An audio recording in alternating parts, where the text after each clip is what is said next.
এলাকায় আমরা যাচ্ছি এবং মহিলারা বলছে শিক্ষা ব্যবস্থা, স্বাস্থ্য, এই সব জিনিস এবং লক্ষ্মীর ভাণ্ডার দিয়ে মহিলাদের আর মন জয় করা যাবে না।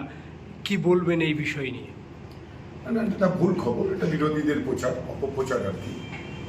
মমতা বন্দ্যোপাধ্যায় বাংলার মানুষের হৃদয়ে শুধু লক্ষ্মী ভাণ্ডার নয়, মানবিক 64টা প্রকল্প প্রতিটা বাড়িতে, প্রতিটা মানুষের কাছে, মানুষের ঘরে মানবিক প্রকল্প মমতা বন্দ্যোপাধ্যায় আছে।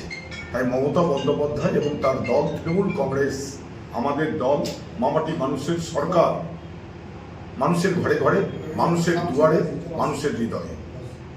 বিরোধীদের অপপ্রচার।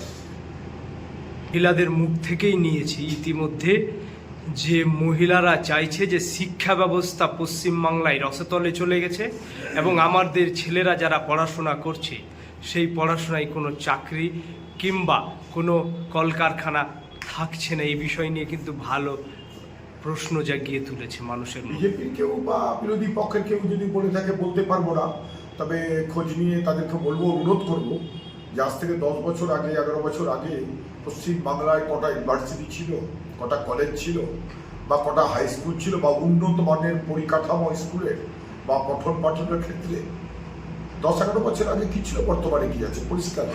কিন্তু ইউনিভার্সিটি, কলেজ, স্কুল যেগুলো হয়েছে সেখানে কিন্তু স্কুল শিক্ষক নেই। কি বলবেন? যারা শিক্ষক আছে এবং শিক্ষক যেখানে শূন্য আছে তার নিয়োগ হচ্ছে, বারবার নিয়োগ হচ্ছে, নিয়োগে বাধা হয়ে দাঁড়াচ্ছে বিরোধী পক্ষ, বারে বারে হাইকোর্ট আইনি জটিলতার মধ্যে অনেক সময় আটকে দিচ্ছে, কিন্তু শিক্ষক নিয়োগ হচ্ছে। চলো, কি বলবেন? আমি নিজের স্বইচ্ছায়, সকলের আন্দোলন করার অধিকার আছে এবং আন্দোলন যারা করছে, আমরা বলছি না যে আন্দোলন করা ঠিক বা বেঠিক, বলছি না, কিন্তু আইনি জটিলতার কারণে এই জটিলতা সৃষ্টি করছে বিরোধী পক্ষ, বিশেষ করে বিজেপি।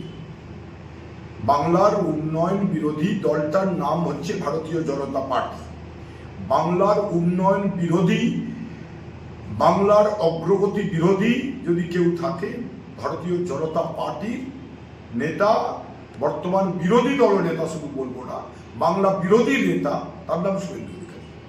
কিন্তু আপনিও তো ওই শুভেন্দু অধিকারের ডান হাত ধরেই কিন্তু গিয়েছিলেন বিজেপি। তখনও তৃণমূল করতে কোনো একটা না গেলে তো আমি জানতে পারতাম না। আমি গেছিলাম তো শেখার জন্য, আমি তো শেখার জন্য গিয়েছিলাম যে বিজেপির এখন উদ্দেশ্যটা কি।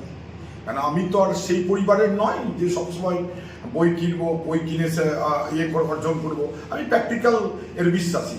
আমি রাজনৈতিক খুব আমার খিদে আছে, রাজনৈতিক জানার আগ্রহ আছে, তাই আমি গেছিলাম।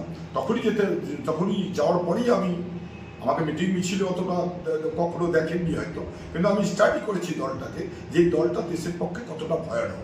উনি কাঁধে নিয়ে যায়নি। শ্রীরাম তো আমাদের সনাতনী ধর্মে, আমাদের হিন্দু ধর্মে উনি তো দেবতা, ওনার স্থান হচ্ছে মন্দিরে, কখনো রাজনৈতিক উঠোনে নয়।